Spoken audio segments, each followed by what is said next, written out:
जय हिंद दोस्तों। तो कैसे हैं आप सभी। आशा करते हैं कि आप सभी स्वस्थ मस्त और पढ़ाई में व्यस्त होंगे।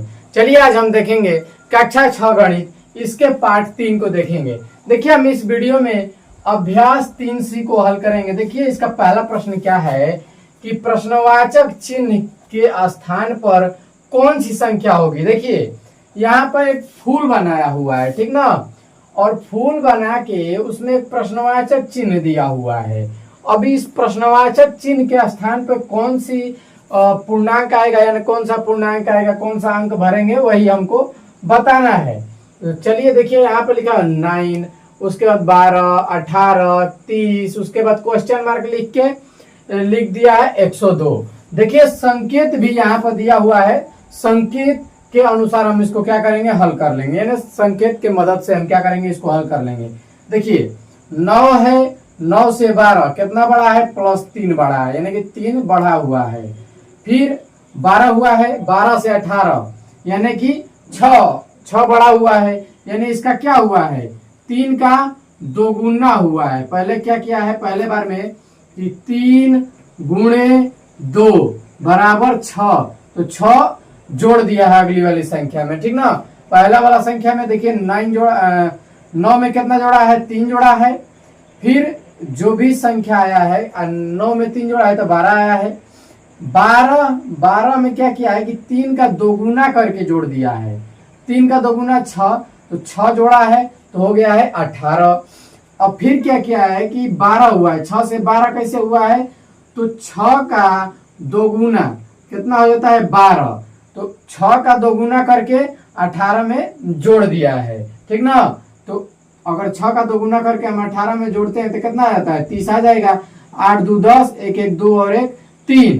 तो अगली संख्या में हम क्या करेंगे, अगली संख्या क्या कह रहा है, ये नियम क्या चल रहा है कि जो भी संख्या है उसका दोगुना करके अगली संख्या में हम जोड़ देंगे तो हमारा अगली संख्या प्राप्त हो जाएगा। तो पहले 3 का दोगुना 6, 6 का दोगुना 12, तो 12 का दोगुना कितना होगा, 12 का दोगुना हो जाएगा 24, ठीक है ना। 12 का हम क्या करेंगे, दोगुना करेंगे, ठीक है ना। 12 का दोगुना करेंगे तो कितना होगा, 24, ठीक है। 24 लिख के 30 में जोड़ते हैं, 30 + 24 कितना, 4 और 3 2 5। चलिए 54 तो आया है, ऑप्शन में भी है, लेकिन देखते हैं कि क्या ये 24 जो है सही है कि नहीं है। अगला भी फॉलो करना चाहिए ना, यानी कि यहाँ पे 102 भी आना चाहिए, यानी कि 24 का अगर हम दोगुना करते हैं और दोगुना करके 54 में जोड़ते हैं तो 102 आना चाहिए। तो देख लेते हैं 24 का दोगुना, 24 गुणते 2, तो 24 दुना होता है 48। अब 48 को 54 में जोड़ लेते हैं, 48 + 54, ठीक है ना। 24 दुना 48 और अगली संख्या हमारी यहाँ पे क्या प्राप्त हुई, 54। तो इसमें हम क्या करेंगे, 48 जोड़ लेंगे ना, दोगुना करके, इसका दोगुना करके 24 का दोगुना 48 करके देखते हैं कि हमारा 102 आता है या नहीं आता है, ठीक ना। तो देखिए तो 54 में जोड़ेंगे 48, ठीक। तो 54 में 48 जोड़ते हैं तो 8 और 4 कितना होता है, 12, और 5 और 4 कितना होगा, 5 और 9 और 1 हासिल 10, 102 आ गया। इसका मतलब क्वेश्चन मार्क के जगह पर क्या हम भरेंगे, 54 भरेंगे, तो इसका विकल्प 2 जो है वह सही हो जाएगा, ठीक है। आगे बढ़ते हैं प्रश्न संख्या 2 की तरफ। लिखा हुआ है निम्नलिखित पूर्णांकों का पूर्ववर्ती संख्या ज्ञात कीजिए। देखिए किसी भी संख्या का अगर पूर्ववर्ती ज्ञात करना हो तो हम उसमें से एक को क्या करते हैं, घटाते हैं, ठीक ना, एक माइनस करेंगे। चलिए देखिए यहाँ पे 6 है, 6 का पूर्ववर्ती ज्ञात करना है, यानी कि हम इसमें से एक को घटाएंगे, ठीक। पूर्ववर्ती का मतलब होता है कि आप एक घटाएंगे, ठीक है ना। तो एक घटाएंगे इसका तो क्या कितना आ जाएगा, 5 आ जाएगा, ठीक। आगे है माइनस का 4, इसमें से भी हम एक घटा लेंगे। तो देखिए माइनस और माइनस प्लस होता है, ठीक ना, लेकिन चिन्ह जो होगा माइनस का होगा। माइनस और माइनस प्लस होगा, अंकों को जोड़ेंगे लेकिन चिन्ह जो होगा माइनस का ही होगा। तो 4 और 1 जोड़ देंगे तो कितना हो जाएगा, 5 हो जाएगा, ठीक ना, और चिन्ह माइनस का हो जाएगा। आगे देखिए माइनस का 19 में से क्या करेंगे, 1 को घटाएंगे, ठीक। तो देखिए माइनस और माइनस क्या होगा, प्लस, यानी अंकों को जोड़ेंगे लेकिन चिन्ह किसका होगा, माइनस का। तो 19 और 1 कितना हो जाएगा, 20 हो जाएगा। आगे देखते हैं, इसमें से भी एक को हम क्या करेंगे, घटाएंगे, एक इसमें माइनस करेंगे। तो -996 माइनस 1, ठीक है। तो माइनस और माइनस क्या हो जाएगा, माइनस और माइनस हो जाएगा हमारा प्लस, यानी अंकों को हम करेंगे जोड़। तो 6 और 1 हो जाएगा 7, 9 9 चिन्ह हो जाएगा माइनस का, तो इसका यह उत्तर हो जाएगा। आगे देखिए 0 है, तो 0 में से भी हम 1 को घटाएंगे तो हमारा क्या प्राप्त होगा, माइनस का 1 प्राप्त हो जाएगा, ठीक है ना। आगे बढ़ते हैं अपने प्रश्न संख्या 3 की तरफ। प्रश्न नंबर 3 दिया हुआ है, अपनी अभ्यास पुस्तिका में खाली स्थान में भरना है। क्या भरना है, इन चिन्हों को आपको खाली जगह पे भरना है। ये देखिए खाली जगह है, इसमें ये दोनों में से एक कोई भी भरेंगे। तो पहले हम इसको हल कर लेते हैं, ठीक ना। हल करेंगे तभी पता चलेगा कि कौन सा चिन्ह हम इसमें लगाएंगे, ठीक। देखिए माइनस का 3 है, माइनस का 3 लिखेंगे। प्लस और माइनस का गुणा होता है, तो देखिए एक चीज को आप याद रखिए, अगर हम प्लस गुणे माइनस, यानी प्लस और माइनस का जब भी गुणा करेंगे तो हमें माइनस प्राप्त होगा। माइनस और माइनस का गुणा जब भी करेंगे तो हमें प्लस का चिन्ह प्राप्त होगा, ठीक है। तो चलिए इसको हम लगाते हैं। तो देखिए माइनस और प्लस का गुणा करेंगे तो क्या प्राप्त होगा, माइनस, माइनस और प्लस का गुणा करेंगे तो माइनस ही प्राप्त होगा, तो माइनस लिख लिए। 6 बीच में डिब्बा है, डिब्बा भर लीजिए। माइनस का 3 है, माइनस का 3 आप लिख लेंगे, ठीक है। उसके बाद देखिए माइनस और माइनस का गुणा करेंगे तो क्या होगा, चिन्ह बदल जाएगा। चिन्ह किस चीज का हो जाएगा, प्लस का हो जाएगा, ठीक है ना। आगे देखिए इसको हल करेंगे, उसके बाद चिन्ह दे देंगे। तो देखिए माइनस और माइनस क्या होता है, प्लस, लेकिन चिन्ह किसका होता है, माइनस का ही होता है। अंकों को हम जोड़ेंगे लेकिन चिन्ह किसका देंगे, माइनस का देंगे। तो लिखेंगे माइनस और 6 और 3 कितना हो जाएगा, 9 हो जाएगा, ठीक है। अब आगे इसको देखो डिब्बा बना लेंगे। अब देखिए 6 और 3 है, यानी प्लस 6 और माइनस 3, तो 6 में से 3 को घटाएंगे, यानी बड़ी वाली संख्या में से छोटी वाली संख्या को घटाएंगे तो कितना बचेगा, 3 बचेगा। अब चिन्ह की बात आई कि प्लस का चिन्ह दे या माइनस का चिन्ह दे। तो देखिए जिस भी संख्या का चिन्ह अधिक हो वही चिन्ह लिखा जाता है। तो प्लस का चिन्ह कितना है, प्लस का चिन्ह 6 है और माइनस का चिन्ह सिर्फ 3 है, यानी कि 6 वाला ज्यादा है तो ज्यादा वाला चिन्ह हम दे देंगे, यानी प्लस का चिन्ह देंगे। तो देखिए जो संख्या प्लस में होती है वो संख्या माइनस वाले अंक से हमेशा बड़ी होती है, ठीक ना। यानी कि जो 3 है, प्लस का 3 है, माइनस के 9 से बड़ा है। तो देखिए अगर हम इस प्रकार से इसको चिन्ह को लगाएंगे, जिधर टोटी होता है उधर की संख्या को छोटी मानते हैं, जिधर मुंह खुला होगा वो बड़ा, उधर की संख्या को बड़ी मानी जाएगा। तो ये चिन्ह हम लगा लेंगे। आगे इसको देखते हैं हल करके। देखिए माइनस का 21 है, हल करेंगे, ठीक ना। माइनस का 21, ठीक है। देखिए कैसे करेंगे, तो पहले माइनस का 21 लिख लेंगे, ठीक है, चलिए लिख लिए। फिर माइनस और माइनस का गुणा होगा तो क्या हो जाएगा, प्लस हो जाएगा। 21 से 21 लिख लिए, ठीक। उसके बाद डिब्बा है, डिब्बा बना लीजिए आप, ठीक है ना। उसके बाद देखिए माइनस का 21 से माइनस का 21 लिख लीजिए। प्लस और माइनस का गुणा होगा तो क्या हो जाएगा, प्लस और माइनस का गुणा होगा तो हमारा हो जाता है माइनस हो जाता है, ठीक ना। माइनस का 21 आप लिख लेंगे। तो देखिए इधर प्लस और माइनस क्या हो जाएगा, माइनस होगा, यानी कि हम घटाएंगे। तो 21 में से 21 को घटाएंगे तो 0 बचेगा, और 0 को हम जानते हैं कि 0 धनात्मक होता है, ठीक ना, ऋणात्मक नहीं होता है। बीच में डिब्बा बना लीजिए चिन्ह भरने के लिए। अब देखिए माइनस और माइनस, प्लस चिन्ह किसका होगा, माइनस का, लेकिन अंकों को क्या करेंगे, जोड़ेंगे। तो 21 और 21 को जोड़ेंगे तो 42 हो जाएगा। 1 1 2 और 2 2 4, ठीक। तो देखिए किधर की संख्या बड़ी है, अभी नहीं कि 0 है तो माइनस वाला छोटा है, ये 0 है, धनात्मक है। तो धनात्मक हम बताए हैं कि जो भी धनात्मक पूर्णांक होता है ऋणात्मक पूर्णांक से बड़ा होता है। तो बड़ा कौन सा है, 0। तो बड़ा 0 है, तो टोटी का मुंह छोटी की तरफ कर लेंगे और खुला मुंह 0 की तरफ हम कर लेंगे, ठीक है ना। यानी कि -42 जो है छोटा है किससे, 0 से। आगे देखेंगे ग नंबर प्रश्न को हल करेंगे। तो ग नंबर प्रश्न को हल करेंगे, देखिए माइनस का 27 है तो माइनस का 27 हम पहले लिख लेंगे माइनस का 27। उसके बाद देखिए प्लस माइनस और प्लस का गुणा करेंगे तो क्या होगा, माइनस होगा। 27 से 27 लिख लेंगे। माइनस और प्लस का गुणा किए तो क्या आया, देखिए माइनस माइनस और प्लस का गुणा किए तो माइनस का चिन्ह, ठीक है। बीच में डिब्बा बना लीजिए। आगे देखिए 27 से लिख लीजिए, प्लस और माइनस का गुणा होगा तो माइनस 45 हो जाएगा, ठीक है। आगे देखिए, देखिए माइनस माइनस प्लस हो जाएगा, यानी कि अंकों को तो जोड़ेंगे लेकिन चिन्ह किसका होगा, चिन्ह होगा माइनस का। तो माइनस और माइनस क्या हो जाएगा, प्लस हो जाएगा। 27 दूना होता है 54, यानी 27 को जोड़ेंगे तो हो जाएगा 54। और बीच में आप बना लीजिए डिब्बा। उसके बाद देखिए इसके आगे कुछ नहीं है तो क्या है, प्लस है, ठीक। तो प्लस 27 और माइनस का 45, यानी कि 45 में से आप 27 को क्या करेंगे, घटा लेंगे, ठीक है। चिन्ह देखिए इस प्रकार से माइनस और ये प्लस में है, ठीक ना। तो देखिए घटाएंगे तो हो जाएगा 15, 8 7 15 होता है। और यहाँ पे बचा 3, 3 में से 2 गया 1, ठीक है ना। 3 में से 2 गया 1। अब चिन्ह किसका देंगे, तो माइनस का चिन्ह कितना है, 45 गो है, और प्लस का चिन्ह 27 गो है, यानी सबसे बड़का सबसे ज्यादा चिन्ह किसका है, 45 वाला, यानी माइनस वाला। तो माइनस का चिन्ह हम लगा देंगे। तो इधर क्या आया हमारा, माइनस का 18 आ गया। तो अब देखिए अब दोनों ही माइनस में आया। तो देखिए जो पूर्णांक माइनस में आपको देखने में छोटा लग रहा हो वही बड़ा होता है, और जो बड़ा देखने में लग रहा हो वो छोटा होता है। तो देखिए इसमें उल्टा होता है, जो माइनस का 18 होता है वो बड़ा है, किससे बड़ा है, तो 54, यानी माइनस का जो 54 है उससे बड़ा है। कौन बड़ा है, तो माइनस का 18 बड़ा है।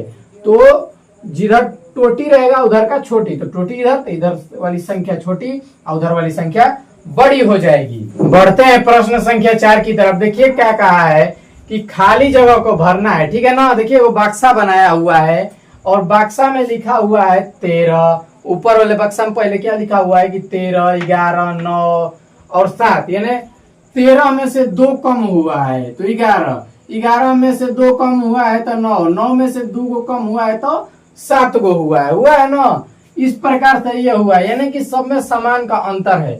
अब नीचे वाले में क्या कम हुआ है, जो भी कम हुआ होगा समान कम हुआ होगा, यानी कि जैसे ऊपर है वैसे ही नीचे होगा समान।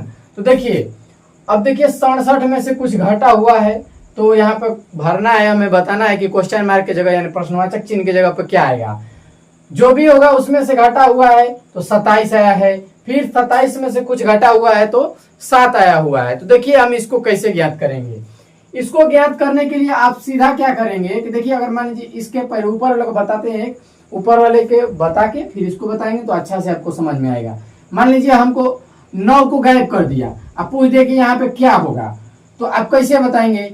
तो बताने का वो तरीका है कि कैसे बताएंगे कि देखिए यहाँ पे तो बता सकते थे कि 13 में से 2 को घटाएंगे तो आ जाएगा क्या 11, तो 11 में से 2 को घटाएंगे तो आ जाएगा हमारा 9 आ जाएगा, और 9 में से 2 को घटाएंगे तो 7 आ जाएगा। तो ये तो हो गया कि ऐसे हम इसको बता सकते हैं, ठीक है ना। इसको हम बता सकते हैं कि ऐसे इस प्रकार से लिखा जा सकता है।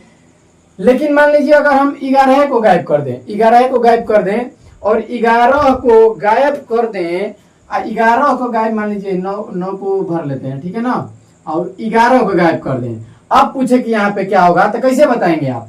13 में से क्या घटा है कि 9, यहाँ पे बताना है कि क्या होगा, कुछ घटा होगा और उसमें से क्या घटा है कि 9 आया है, और फिर 9 में से क्या घटा हुआ है कि 7 आया हुआ है। तो हम क्या करेंगे कि 9 में से सीधा घटाएंगे, पहले तो 9 में से 7 को घटा लीजिए तो 2 का अंतर है, ठीक। तो अब क्या करेंगे हम कि देखिए हमें पता चला कि 2 का अंतर है, ठीक ना। तो 7 में क्या करेंगे आप 2 जोड़ लीजिए, तो 7 2 9, फिर 9 में प्लस 2 किए तो 9 2 11। अब 11 में 2 जोड़ के ज्ञात देखेंगे कि क्या 13 आ रहा है, तो 11 में 2 जोड़े तो 13 आ रहा है, इसका मतलब यहाँ पे 11 सही है। ठीक उसी प्रकार से इसका हम हल करेंगे, ठीक है। तो देखिए अब यहाँ पे कुछ भी घटा हुआ होगा, ठीक, जो भी घटा है देख लेंगे। तो पहले हम घटा के चेक कर लेते हैं कि क्या घटा हुआ है, और उसके बाद हम उसको लेके चेक करेंगे कि आ रहा है कि नहीं। तो 27 में से पहले तो हम 7 को घटा लेते हैं तो बच जाएगा कितना, 20 बच जाएगा, ठीक ना। 27 में से 7 घटाए 20 बचा। चलिए अब हम जोड़ के देखते हैं। तो पहले 7 है, 7 में जो आया है उसी को जोड़ के देखेंगे। 7 में हम 20 जोड़ेंगे तो आया हमारा कितना 27, ठीक ना। अब 20 जोड़ के चेक करेंगे हम तो 27 आया। तो 27 में अगर हम 20 जोड़ते हैं तो अगला संख्या कौन सा आता है, तो 27 में 20 जोड़े तो 7 और 2 2 4 47 आया। तो अब देखेंगे कि क्या 67 आ रहा है। 47 में 20 जोड़ने पर अगर आएगा तो सही है, यानी यहाँ पे 47 भर देंगे, नहीं आता तो फिर हम देखेंगे। तो देखिए अगर हम जोड़ते हैं तो 7 और 4 2 6, इसका मतलब यहाँ पे 47 जो है सही हो जाएगा। आपका विकल्प जो है तीसरा जो विकल्प है वो सही हो जाएगा। आगे देखिए 5 नंबर प्रश्न क्या बोला है कि निम्नलिखित पूर्णांकों का उत्तरवर्ती ज्ञात कीजिए। उत्तरवर्ती का मतलब कि अनुवर्ती ज्ञात करना होता है। अनुवर्ती यानी कि एक जोड़ना। उत्तरवर्ती बोले या अनुवर्ती बोले, उत्तरवर्ती को हम अनुवर्ती भी कहते हैं। अनुवर्ती इसका मतलब होता है कि एक को जोड़ना, ठीक है ना।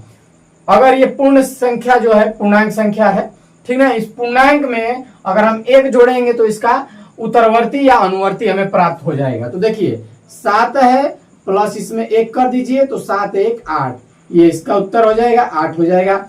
माइनस का 5 है प्लस का 1 है, तो देखिए इसमें जोड़ेंगे तो देखिए प्लस और माइनस, माइनस होगा यानी कि घटाएंगे इसमें से तो कितना बच जाएगा, 4 बचेगा, ठीक ना। इधर लिखते हैं क्योंकि अभी चिन्ह भी देना है। तो चिन्ह किसका ज्यादा है, 5 वाले का, तो यहाँ पे लिख लेंगे माइनस का चिन्ह, तो यानी माइनस का 4 इसका क्या हो जाएगा, उत्तर हो जाएगा। आगे देखिए माइनस का 20 में 1 हम जोड़ते हैं तो कितना आएगा, घटाएंगे 1। जोड़ने का मतलब क्या कि प्लस और माइनस माइनस ही होगा तो घटाना पड़ेगा, हमें पता ही है। तो 19 हो जाएगा घटाएंगे तो चिन्ह किसका देंगे हम, तो चिन्ह देंगे 20 का ज्यादा है तो माइनस हम आराम से लगा लेंगे। फिर माइनस 997, इसमें भी 1 जोड़ के इसका उत्तरवर्ती ज्ञात कर लेंगे। तो 1 जोड़ने का अर्थ क्या है कि प्लस और माइनस है तो प्लस माइनस जहां भी होता है इसका मतलब घटाना ही होता है। चिन्ह जो बड़ा संख्या होगा उसके अनुसार हम दे देंगे, ठीक ना। तो देखिए 1 इसमें से अगर घटाते हैं हम तो कितना आएगा, 7 में से वो घटाएंगे तो 6 आएगा, यानी कि 9 9 6, ठीक है ना। 7 में से 1 घटाएंगे तो 6, चिन्ह किसका होगा, माइनस का, तो यही इसका क्या हो जाएगा, उत्तर हो जाएगा, यानी माइनस का 996 हो जाएगा इसका उत्तर। आगे देखिए 0 में 1 जोड़ना है तो 0 में हम 1 जोड़ेंगे तो क्या प्राप्त होगा, 1 प्राप्त होगा, तो इसका उत्तरवर्ती क्या हो जाएगा, 1 हो जाएगा। अब आगे बढ़ते हैं प्रश्न संख्या 6 की तरफ। क्या कहा है कि किसी स्थान पर 12 बजे दोपहर तापमान 0 से 19 डिग्री सेल्सियस अधिक था। जो तापमान है 12 बजे क्या था, 0 से अधिक था, 19 डिग्री सेल्सियस अधिक था, ठीक ना। तो देखिए इसको हम लिख लेंगे, हल करेंगे, हल लिख के कर लेंगे, ठीक है। 0 से 19 डिग्री सेल्सियस अधिक, ठीक है। अगर अधिक होता है तो क्या लिखते हैं, हम बताए थे पिछले वीडियो में कि मान लीजिए, छोड़िए पिछले वीडियो नहीं देखें तो कोई बात नहीं, उसको छोड़ दीजिए। 0 है, ठीक ना। अगर 0 से ऊपर पारा चढ़ी तो इसका मतलब प्लस होगा, ठीक है ना, प्लस होगा। और पारा घटेगा यानी कि तापमान में वृद्धि होगा तो प्लस, यानी कि तापमान वृद्धि या अधिक, इसको लिख लेते हैं। तापमान में वृद्धि हो या तापमान क्या हो, अधिक हो तो प्लस होगा। अगर तापमान में कमी हो, ठीक ना, तापमान में कमी हो या तापमान घटता है तो क्या होगा, माइनस में होगा, ठीक है। इसको आप याद रखेंगे, ठीक है। इसको तो हम यहीं पे लिख देंगे, चलिए कोई बात नहीं, इधर भी इसको हम हल कर लेंगे, ठीक ना। इसको आप कहीं एक जगह अच्छा से लिख लेंगे ताकि समझ में आए। तो 19 डिग्री सेल्सियस, 0 से कहा गया जी, हाँ 0 से 19 डिग्री सेल्सियस अधिक हुआ है, इसका मतलब 19 जो है डिग्री प्लस में हुआ है, ठीक है ना। अधिक का मतलब प्लस। अब देखिए तथा अर्धरात्रि यानी कि आधा रात को, अर्धरात्रि तापमान 0 से 0 डिग्री से 0 से क्या हो जाता है, यानी कि 0 से 2 डिग्री सेल्सियस कम हो जा रहा है। कम का मतलब माइनस, 0 से 0 से 2 डिग्री सेल्सियस कम। 2 डिग्री सेल्सियस कम का मतलब माइनस का 2 डिग्री सेल्सियस। तो हमें क्या बताना है कि तापमान में परिवर्तन ज्ञात करना है, ठीक है ना। तापमान में हमें क्या ज्ञात करना है, परिवर्तन ज्ञात करना है। तो देखिए तापमान में अगर परिवर्तन ज्ञात करना है तो कैसे ज्ञात करते हैं, लिख लेंगे तापमान में परिवर्तन, ठीक है ना। तो देखिए तापमान में परिवर्तन ज्ञात करना है तो कैसे ज्ञात करेंगे, आप क्या करेंगे, इसको घटा लेंगे, घटाएंगे तो तापमान में परिवर्तन ज्ञात हो जाएगा। 19 डिग्री सेल्सियस है, 19 डिग्री सेल्सियस लिखें, ठीक। 19 डिग्री सेल्सियस में से -2 डिग्री सेल्सियस को आप घटा लीजिए। -2 डिग्री सेल्सियस को अगर आप घटा लेते हैं तो हमें पता चल जाएगा कि कितने का तापमान में परिवर्तन हुआ है, ठीक है ना। तो देखिए 19 डिग्री सेल्सियस, ठीक है, माइनस और माइनस का गुणा होगा तो क्या होता है, बताए हैं कि माइनस गुणे माइनस होता है तो क्या होता है, प्लस होता है। तो प्लस का चिन्ह हो जाएगा 2 डिग्री सेल्सियस, यानी कि 21 डिग्री सेल्सियस हो जाएगा। तापमान में परिवर्तन 21 डिग्री सेल्सियस हमारा हो जाएगा, ठीक ना। आप इस चीज को याद रख लीजिएगा कि अगर 0 डिग्री सेल्सियस होगा, अधिक बोलेगा, ठीक ना, अधिक बोलेगा तो आप प्लस लिखिएगा, अगर कम बोलेगा तो इसका मतलब कम बोलेगा तो क्या करेंगे, माइनस आप लिखेंगे, माइनस के चिन्ह का प्रयोग हम करेंगे। बढ़ते हैं प्रश्न संख्या 7 की तरफ। देखिए क्या बोला है, प्लूटो का जन्म 429 ईसा पूर्व में हुआ था। चलिए लिख लेते हैं, इसको हल करेंगे, ठीक ना।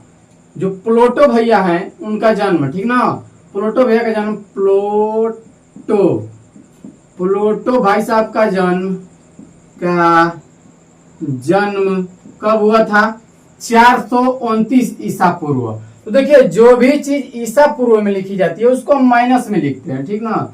तो -429, ठीक ना, इसका मतलब हो गया कि ईसा पूर्व, ठीक है, ईसा पूर्व नहीं लिख रहे हैं। -429 का मतलब 429 ईसा पूर्व में, यानी ईसा पूर्व जो होता है माइनस में चलता है और ईस्वी जो होता है प्लस में चलता है, ठीक ना। तो ईसा पूर्व को हम माइनस में लिखेंगे, हुआ था, ठीक है। तथा 348 ईसा पूर्व में दिवंगत हुए, यानी कि 348 ईस्वी में 348 ईस्वी में जो प्लूटो भाई साहब हैं वो दिवंगत यानी मर गए, ठीक ना। वे कितने वर्षों तक जीवित रहे यही बताना है। तो पहले देखिए लिख लेंगे कि प्लूटो कितने वर्ष तक दिवंगत रहे, इसको लिख लेते हैं, प्लूटो दिवंगत रहे, कितने वर्ष तक दिवंगत रहे, तो कितने वर्ष में, कितने ईसा पूर्व तक, तो -348, ठीक है ना। -348 का मतलब 348 ईसा पूर्व तक क्या रहे, वो दिवंगत रहे। तो हमें बताना है कि वो कितने वर्षों तक जीवित रहे। तो देखिए अगर हम बोलेंगे कि आप 2001, ठीक है ना, 2001 में जन्मे हैं और 2000 मान लीजिए 25 में मर गए, ठीक ना। 2025 में आप मर गए किसी कारणवश, चाहे जैसे भी, तो आप कितने वर्ष जिए, तो बड़ा वाले में से छोटा वाले को हम घटा लेंगे, 2025 में से 2001 को घटाएंगे, ठीक ना। तो घटाएंगे तो कितना, आप कितने वर्ष तक जिंदा रहे, मान लीजिए 5 में से गया 4 और 2, यानी कि 24 वर्ष तक आप क्या रहे, जीवित रहे आप, ठीक है ना। वही पूछा है, यानी हमको कैसे पता चला, तो बड़ा वाले को छोटा वाले में से घटाए, इस प्रकार से हमको पता चला कि हम कितने वर्ष तक जीवित रहे। उसी प्रकार से हम इसको भी बताएंगे कि कितने वर्ष तक प्लूटो जीवित रहे, प्लूटो जीवित रहे कितने वर्ष तक, हमें यही बताना है, ठीक है ना। तो देखिए कैसे बताएंगे, घटा के बताएंगे, बताया है ना। तो देखिए बड़ा वाले में से छोटा वाले को घटाएंगे, तो देखिए जो माइनस में संख्या छोटी होती है वही सबसे बड़ी संख्या होती है। तो माइनस में 348 है तो ये बड़ी हो गई, तो बड़ी वाली को छोटी वाली में से हम क्या करेंगे कि घटाएंगे, ठीक है ना। घटाने का चिन्ह दिए और ये पहले से ही यानी ईसा पूर्व में है तो माइनस में था, ठीक है। आगे देखिए इसको करेंगे, हम हल करेंगे ना, ठीक है। तो देखिए माइनस हो जाएगा और 348 का लिखेंगे हम, और माइनस का गुणा होगा तो प्लस 429 हो जाएगा बराबर।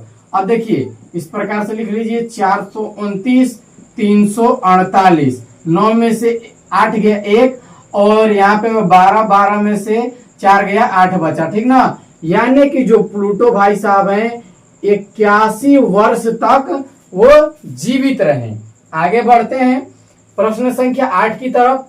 समुद्र तल से अधिकतम गहराई वाला बिंदु, देखिए गहराई ऊंचाई, मान लीजिए यहाँ पर समुद्र का तल है, समुद्र तल, ठीक है ना, यहीं पे समुद्र का तल बनाते हैं, ठीक।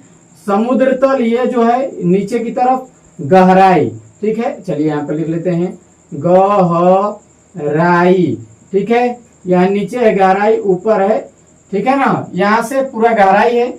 और ऊपर की तरफ क्या होता है, ऊपर की तरफ चलिए पढ़ लेंगे आगे, तब उसको हम बताएंगे, ठीक ना। ऊंचाई इसको बोलते हैं। समुद्र तल से अधिकतम गहराई वाला बिंदु 11,600 है, यानी ये जो पूरा गहराई कितना है 11,600। चलिए यहाँ पे लिख लेते हैं 11,600 मीटर है, 11,600 मीटर है। समुद्र तल से जो गहराई है 11,600 मीटर है, ठीक है। अधिकतम ऊंचाई की पर्वत चोटी, यानी कि एक पर्वत की चोटी है जिसकी अधिकतम ऊंचाई समुद्र तल से, समुद्र का तल यहाँ पे है, तो समुद्र के तल से 8,846 मीटर ऊंची है। ऊंची का मतलब ऊंचाई, ये है ऊंचाई, ठीक ना, इसको हम बोलेंगे ऊंचाई, ठीक है।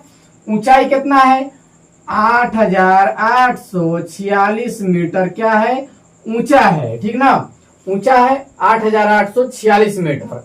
अब क्या पूछा है, गहराई वाले बिंदु से चोटी की ऊंचाई बताइए। तो गहराई वाला बिंदु कहाँ है, एकदम हेजा है, ठीक ना, एकदम नीचे है गहराई वाला बिंदु, तो गहराई वाला बिंदु यहाँ पे है। और गहराई वाला बिंदु से चोटी, चोटी कहाँ है, चोटी यहाँ पे है, ठीक ना, पर्वत की चोटी यहाँ पे है। तो इसकी क्या करना है, ऊंचाई बताना है, यानी कि ये पूरा ऊंचाई कितना है। तो बताने के लिए हम क्या करेंगे, दोनों को आपस में ऐड कर लेंगे। तो पहले हम लिख लेंगे, सवाल को अच्छे तरीके से आपको लिखना होता है, पहले आप लिख लेंगे, सवाल अच्छा तरीका से लिख लेंगे तो हल करना बहुत ही सरल है। तो चलिए सवाल को पहले लिख लेते हैं, समझाए हैं, समझ में आ गया होगा। तो देखिए लिख लेंगे कि अधिकतम गहराई वाला बिंदु, अधिकतम गहराई वाला बिंदु, अधिकतम गहराई वाला बिंदु कितना है 11,600 मीटर है, ठीक है ना। अधिकतम गहराई वाला बिंदु कितना है 11,600 मीटर है।